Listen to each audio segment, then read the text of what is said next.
திருச்சிற்றம்பலம். தன்னாடுடைய சிவனே போற்றி, எந்நாட்டவர்க்கும் முறைபா போற்றி. துத்தம் கை கிளை விளரி தாரம் உழைகில் ஓசை பண்கழுமப்பாய் சச்சேரி கொக்கரை தக்கையோடு தகுனி தந்துந்துவி தாளம் வீணை மத்தளம் கரடிகை வன்கை மெய்தோல் தமருகம் குடமுழமுண்டு வாசித்து பத்தனை பிறவினோடாடும் எங்கள் அப்பன் திரு ஆலங்காடே ஆலங்காடே. திருச்சிற்றம்பலம். எல்லாம் வல்ல பெருமானுடைய கருணையினாலும் இசைப்பேரறிஞர் தர்மபுரம் சுவாமிநாதன் ஐயா அவர்களுடைய குருவருளாலும் இந்த நிகழ்வில் கலந்து கொள்ளக்கூடிய பெருவாய்ப்பு கிடைக்கப்பட்டமைக்கு இறையருளையும் குருவருளையும் வேண்டி பணிகின்றேன். ஏகன் அநேகன் தாழ் பணிந்து அற்புதமாக இந்த நிகழ்வை நடத்தி கொண்டிருக்கக்கூடிய நம்முடைய முத்துராமன் உள்ளிட்ட அடியார் பெருமக்களை நான் இந்த நல்ல பொழுதில் வணங்கி மகிழ்கின்றேன்.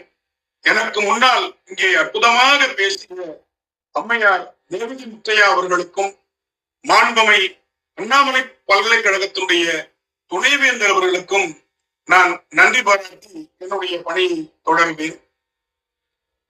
நம்மை பேணும் அம்மைகான் என்ற தலைப்பில் எனக்கு கொடுத்த 10 நிமிடத்தில் நான் என்னுடைய சிற்றுரையை உறுதியாக நிறைவு செய்து கொள்வேன் என்ற பணிவோடு, அம்மையார் என்று சொல்லும் ஒற்றை சொல்லுக்கு உரியவர் நம்முடைய காரைக்கால் அம்மையார்.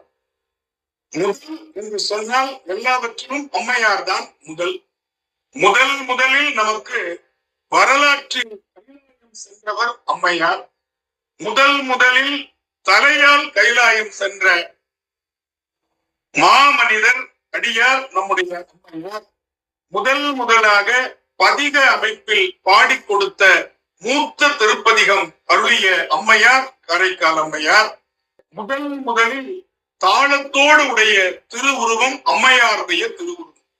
நம்முடைய சிவபெருமானே கையில் தாளம் வைத்திருக்கிறான் என்று திருவாசகத்தில் அன்னை பத்தில் ஒரு இடம் வரும். அடிகளார் தம் கையில் தாளம் இருந்தவாறு அன்னையை என்னும் என்று குறிப்பிடுவார். எனவே சிவபெருமானுக்கு அடுத்த நிலையில் நமக்கு தாளத்தோடு கூடிய முதல் திருவுருவம் அம்மையார் திருவுருவம். அதன் பின்னால் தான் திருஞான சம்பந்தருடைய தாளத்தோடு கூடிய திருவுருவத்தை பார்க்கிறது.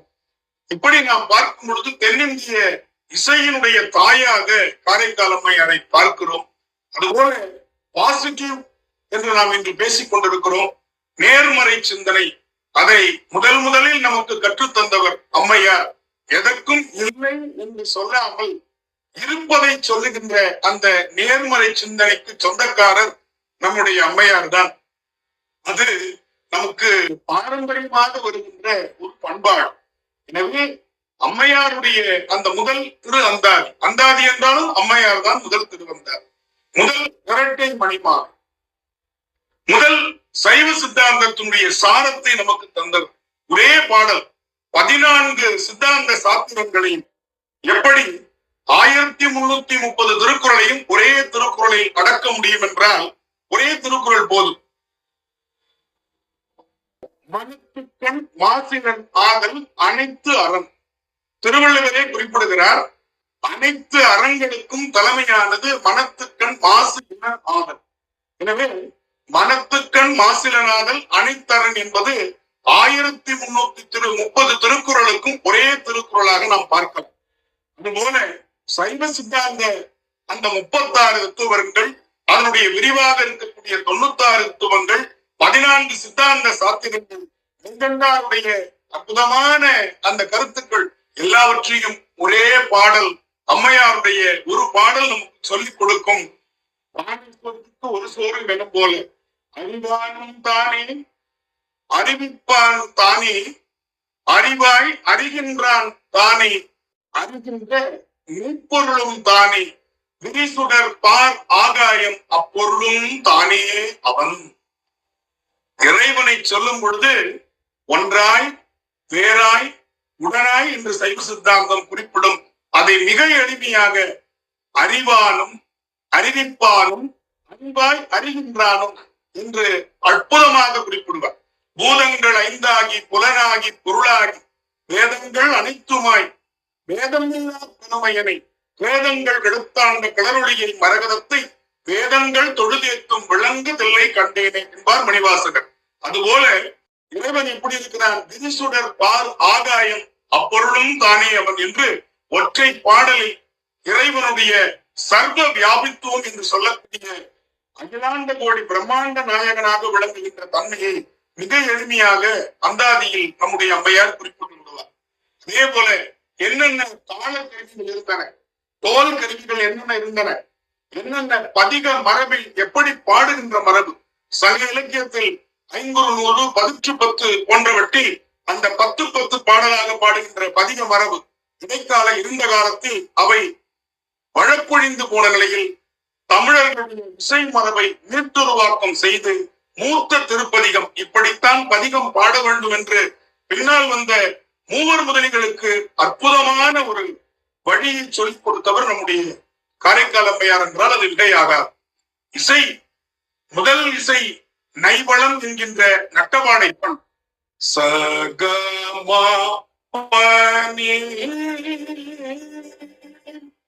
இதை இசைப்பேரறிஞர் தர்மபுரம் சாமிநாதன் ஐயா அவர்கள் பாடி நீங்க கேட்டுக்கணும். உங்க நேரம் நான் பாடி கேட்கிறீங்க. அப்படி பாடுவார். அந்த கம்பீரமான அந்த குரலில் அந்த சிம்மம் கர்ஜிப்பதை போல தலையை அப்படி ஆட்டிட்டு அவருடைய அந்த இது வந்து துத்தம் கைகளை விளறி அப்படி இருப்பார்.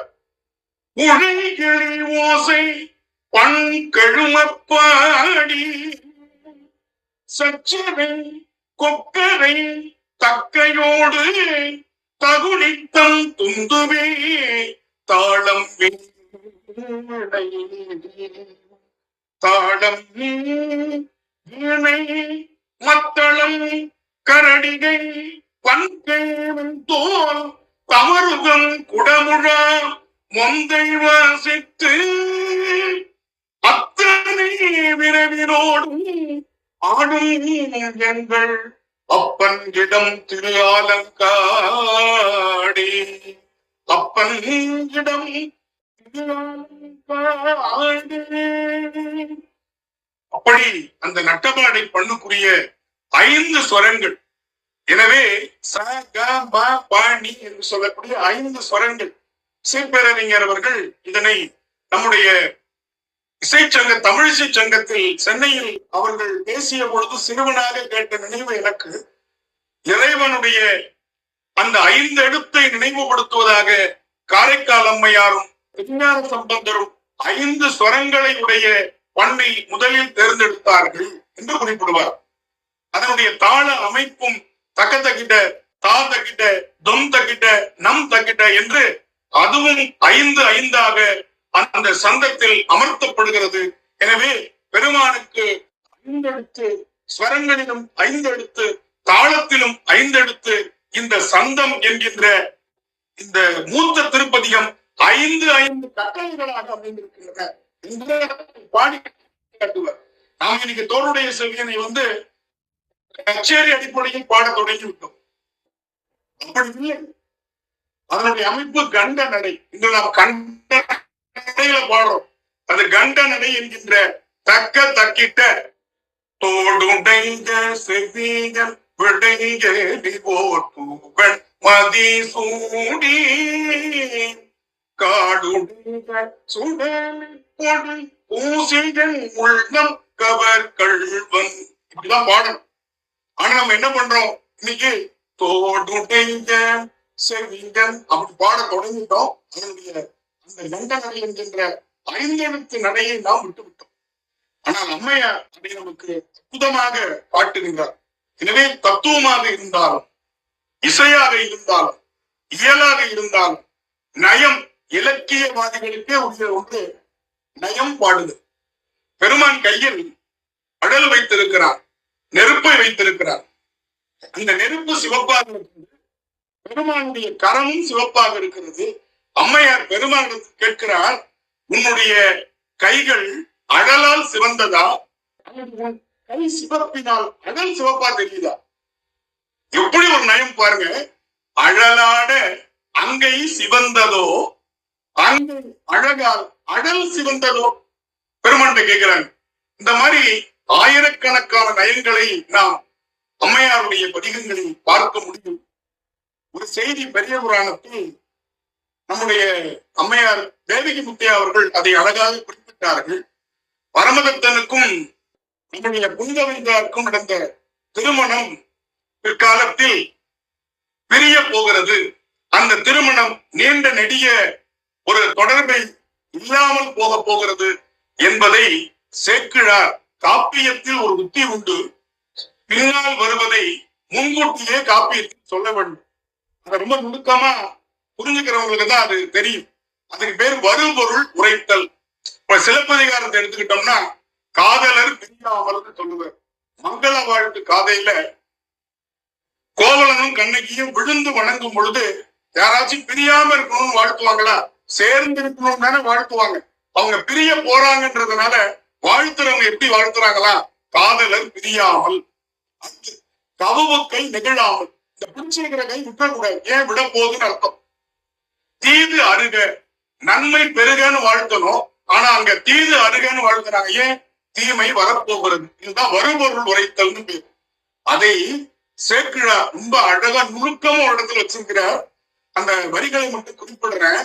அற்புதமான மயில் போன்ற புனிதவதியாரை காளை போன்ற பரமதத்தனுக்கு திருமணம் செய்தார்கள் என்று குறிப்பிடுவார். மயில் பறவை இனம், காளை விலங்கினம். இந்த விலங்கினத்துக்கும் பறவை இனத்திற்கும் எப்படி பொருத்தம் இருக்கும்? எனவே இது பொருந்தா திருமணம், நாளை பிரிய போகிறது என்பதை ரொம்ப அழகா நுணுக்கமா சேக்கிழார் இடத்துல வச்சிருப்பார். தளிரடி மென்னகை மயிலை தாதவிழ்த்தார் காளைக்கு களிமகள் சுற்றம் போற்ற கல்யாணம் செய்தார்கள் என்று குறிப்பிடுவார். எனவே மயிலை காளைக்கு திருமணம் செய்து கொடுத்தார்கள் என்று குறிப்பிடுவார் சேக்கிழார். அதிலே நாம் புரிந்து கொள்ளலாம், பின்னால் இந்த திருமணம் பிரிய போகிறது, திருமண தம்பதிகள் பிரிய போகிறார்கள் என்பதை சேக்கிழார் வருபொருள் உரைத்தல் என்ற அடிப்படையில் குறிப்பிடுகிறார். இப்படி அந்த காரைக்கால் அம்மையாருடைய அந்த பதிகங்களில் நாம் நிறைய பார்க்கலாம், நிறைய செய்திகளை பெற முடியும். வரலாற்று அடிப்படையிலும் நம்முடைய பண்பாட்டு அடிப்படையிலும் சைவ சித்தாந்த தத்துவ அடிப்படையிலும் நிறைய செய்திகளை காரைக்கால் அம்மையார் அவர்கள் ஒரு தத்துவ பெட்டகமாக கருவூலமாக குறிப்பிட்டிருக்கிறார். ஒற்றை செய்தியோடு நிறைவு செய்து கொள்கிறேன்.